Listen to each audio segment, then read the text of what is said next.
Hey, welcome back to Mom and Just Moment Talk Show, episode 11. So, we have introduced our guest to you. Her name is Dr. Nokhu. And you're welcome, Dr. Nokhu, to Mom and Just Moment Talk Show. Thank you so much for having Today's, me. thank you, you're welcome. So, the topic for today is eating healthy. You are what you eat.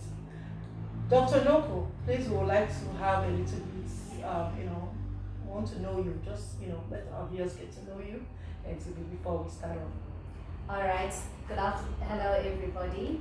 My name is Dr. Nokhu and I'm a qualified homeopath. And homeopathy is a mode of complementary and alternative medicine, and that is my profession.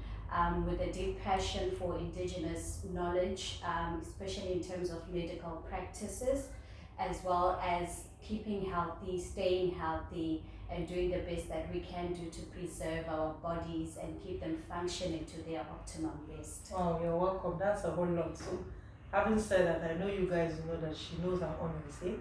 So let's kick start. The topic is eating healthy, and naturally, we are what we eat. Could you just throw more light on, the benefits of eating healthy, really? All right.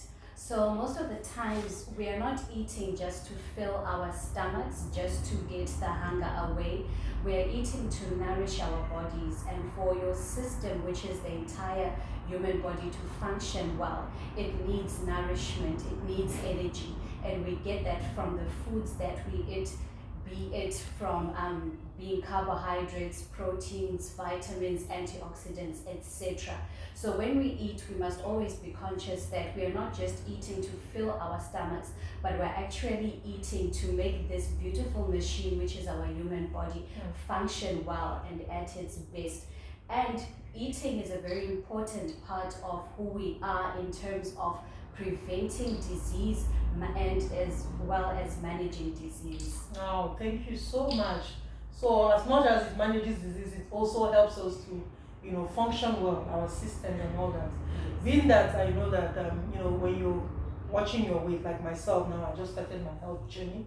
I'm going jogging and I'm also trying to eat healthy. It's not so difficult. It's not so easy for me because I'm not a vegetable fan really, but I don't have a choice. Being that I'm getting old, I just want you to give us more light on, when should one start getting conscious, at what age should one start getting conscious about eating healthy really? When should you start paying attention to how healthy you should eat? All right, so in terms of being conscious about what we eat, it should start from the onset, from the minute you start consuming solid foods, which is from 6 months and above from birth. So for those who are parents, it becomes your duty to help your children by providing them with good foods that build them up and that are nutritious, so that later on when they're exposed to some of these healthy foods, you will find kids sometimes telling you when they're 5 or when they're 6 or 7, telling you that no, I don't like vegetables, they taste yucky, they're this and that. But a child who has grown up exposed to these kinds of foods from a young age, the palate is able to adapt to these tastes. Wow. And it becomes a part of who they are. So eating healthy is actually a lifestyle. We cannot really say it should start at a particular age, but it must start from the onset. And if it hasn't started at the onset, it's not a problem. The right time is always now, whenever it is. Now, Dr. Nokhu, now. You make me feel so guilty because I'm not such I won't lie to you, and I like admitting myself to the viewers. I'm not so much into this healthy eating because growing up from childhood, we're used to eating more carbs.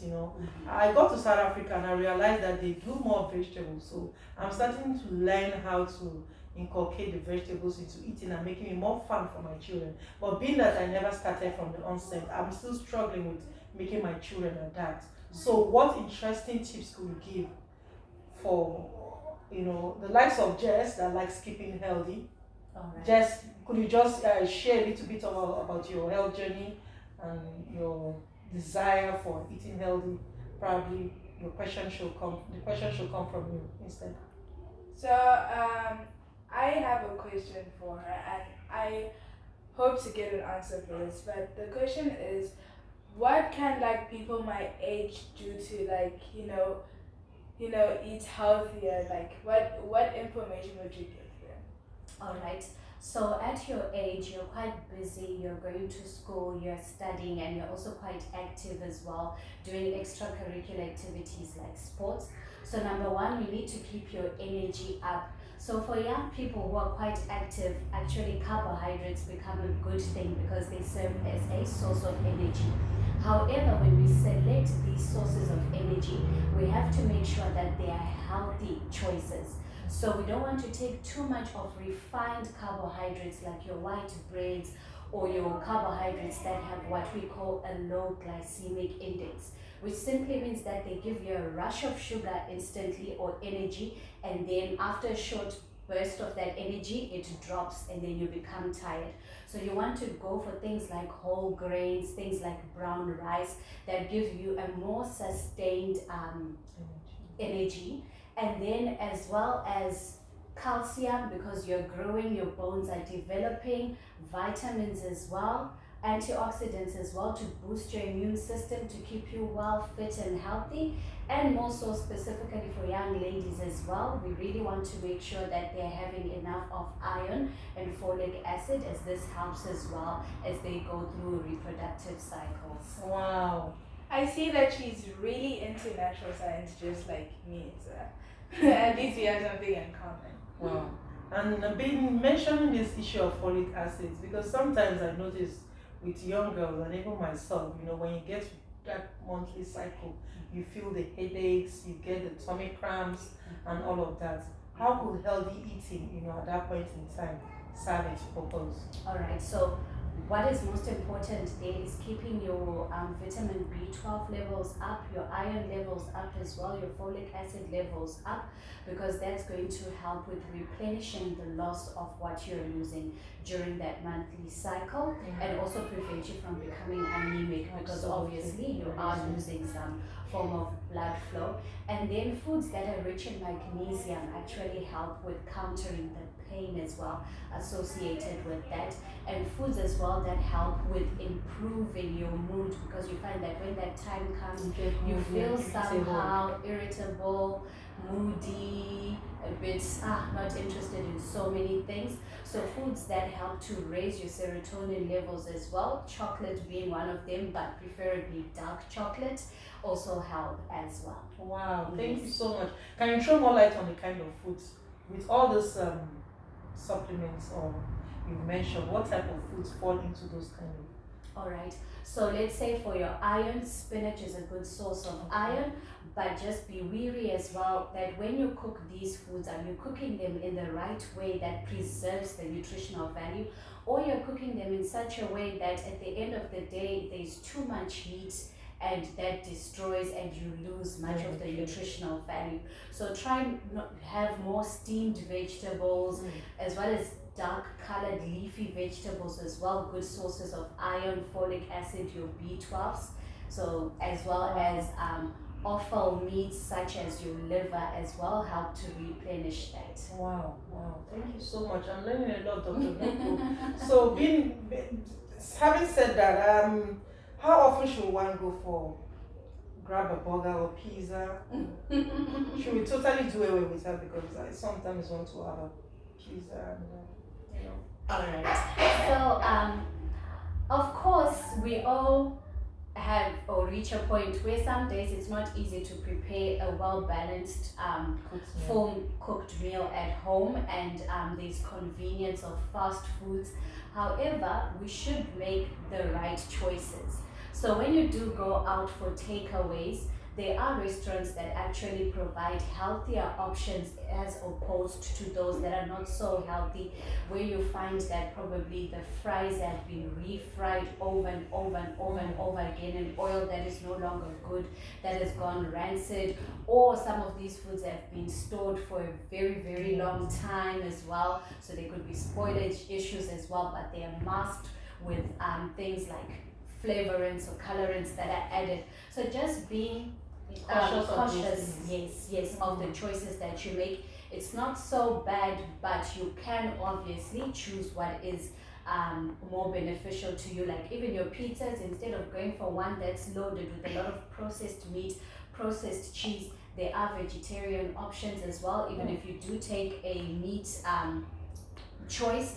But also when you look at the ingredients that are there as well, that helps you make a better informed decision. And also not opting for too many extras. I know when we do go, they always tell us extra cheese, but try and stay away a lot from these processed type of foods. But once in a while, it's not so bad, because our bodies are very, very unique. We are not saying that if we're exposed to these things once off, then it all falls away. Not necessarily. We're able to cope with them, and we're able to detox and get rid of whatever bad stuff that we have ingested. So once in a while, but not to make too much of a habit of unhealthy eating. Thank you so much, Dr. Nokhu. With that being said, could you just throw more light on the health implications of eating so much processed food? All right. One of the challenges of eating foods that are highly processed is, number one, the preservatives that are used to preserve those foods. Most of them are not natural, they are synthetic or chemical based. And for some people who have a higher predisposition to certain conditions, especially things like cancer, from a genetic point of view, it becomes a problem, because once your system is exposed to these things, it puts you at a high risk of developing certain conditions like cancer. Another thing as well, things like heart disease as well. Becoming overweight, becoming obese as well. Those are some of the challenges of having foods that are highly processed and foods that are not natural, as well as affecting the mood as well. Like I've mentioned before, we have foods that have a high GI, a high glycemic index, and a low glycemic index, which is more sustained over time.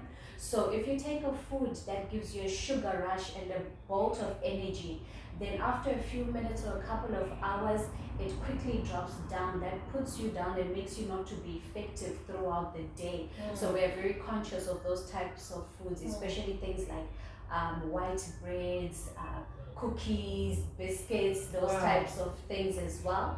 So there are many health implications, but it always depends on an individual and how you are genetically made up, and what can predispose you to what you can develop. So it's not necessarily that all of us will develop the same condition. However, we find that in the majority of people, heart disease becomes a problem, obesity becomes a problem, being overweight, as well as increasing the risk to cancers, amongst other conditions. Wow, thank you so much. You said a mouthful, Dr. Nokhu. So with all this being said, let's just have a look about our skin, taking care of our skin, because I am aware that you do also look into cosmetology and all of that. So we have a few items which Dr. Nokhu has brought for us. Please could you just, throw more light on what their uses are, their benefits. I'm sure our viewers out there would love to know, and then we also want to grab one or two. Thank you. So just okay, so your skin is actually one of your largest systems. It's part of what we call the integumentary system. And so like I've mentioned earlier on in the beginning, we nourish and keep our organs and our system functioning well, primarily through what? Food, as well as, of course, our controlling and having a good diet, as well as exercising as a lifestyle. So if skin is an important system that we have, which is a barrier amongst most common diseases, and it's protecting us, it's how we appear. If we're able to nourish ourselves using food internally, then we also should be able to nourish our skin externally using the same foods. So what I've come up with through my company, which is called Ewa Cosmeceuticals, is that we create cosmetics that have a therapeutic action on the skin, and also not only therapeutic for the skin, but also mood enhancing. So we stay away from most preservatives, chemical preservatives that are put in a lot of personal care products. We make use of natural ingredients, mostly those that are food-based, to create personal care products. So if it's good enough for you to eat, it should be good enough for you to put on your skin. Wow. But if you cannot ingest it, then don't put it on your skin as well. Just to keep your skin healthy, glowing, and prevent some of the common skin conditions like your eczemas, your dermatitis, and also to manage other skin conditions as well, like psoriasis, etc. So I just brought some of the few products that we create. We have a wide range of soaps, bath salts, scrubs, body oils, facial serums, body soaps as well. And then not only that, but we also have a sister branch of the company, which is Rafa Nutra, that looks at specific foods that help to nourish the skin as well. And we look mainly at using things like seeds that we grind.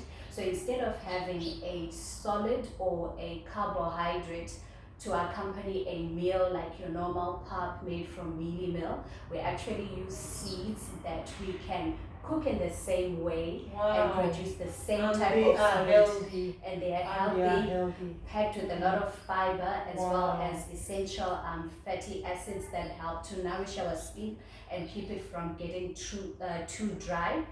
And a whole range of many other products. You can check them out on our Instagram page, which is ewa_cosmeceuticals, and also on our Facebook page as well for you to get the full range. Wow. So some of what I brought here, one of them is actually made from palm oil that we use for cooking, and that's the orange one. And palm oil is very good for dehydrated dry skin, so it really helps to nourish the skin and moisturize it.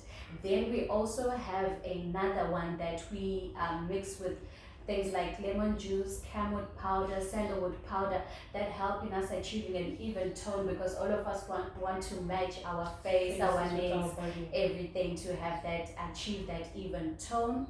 We also have other soaps with flower essences like your rose or your orange flower as well, or blue corn leaf flower, which also help in just nourishing and keeping healthy skin. We have another one as well, more specific for eczemas, made from spirulina, and it's got a beautiful fragrance as well, which is lemongrass. That just helps in invigorating you, keeping you revived and revitalized. We also try and stay away from unnatural fragrances. So we only use aromatherapeutic oils and fragrances. And then also from a religious point of view, we also get a lot of inspiration of health from the holy book, the Bible. So you will find that we also have another soap that we make that is made from hyssop. And in the Bible, it even tells us, there's a verse that says, "Purge me with hyssop." So this hyssop plant, we actually use that as a form of a soap that detoxes the skin and treats a variety of skin conditions. We also have another one that is made from frankincense and myrrh and a bit of gold sparkle. We know when the three wise men went to meet baby Jesus, the gifts that they took. And frankincense and myrrh are well known for treating skin conditions, especially cancer actually, as well as helping to prevent skin cancers. So we have a whole range of products. Yes. Dr. Nokhu, I must tell you, I need to visit your company because, I feel like these samples you brought are not enough. I need to come and explore. There you have it, viewers. If you need to contact Dr. Nokhu, you just need to reach out through me or through her Instagram page, as she has mentioned. But believe me, she won't disappoint you with her products. I'm yet to try them, but I believe and I know that she's going to deliver. There's a part in the Bible that says, your body is a temple of God. So we need to take care of our body, not just inside, but outside as well. What you eat, as I said, also makes who you are. If you eat healthy, you live a healthy life, you live a quality life, and you live longer. And likewise, if you don't eat well, if you don't eat healthy, then there are chances that, you're exposing yourself to all of this health, all of these diseases and sicknesses that are coming up now. Because of recent, it's been noticed, statistics have stated it, obesity, diabetes, heart attacks, and all of these diseases are because of what you eat. You are what you eat. So you watch it. Viewers, I'm sure you enjoyed this episode with Dr. Nokhu. So if you're interested in any of the products, be it the food product or the skin product, contact me, and then see you next time. Bye. Bye.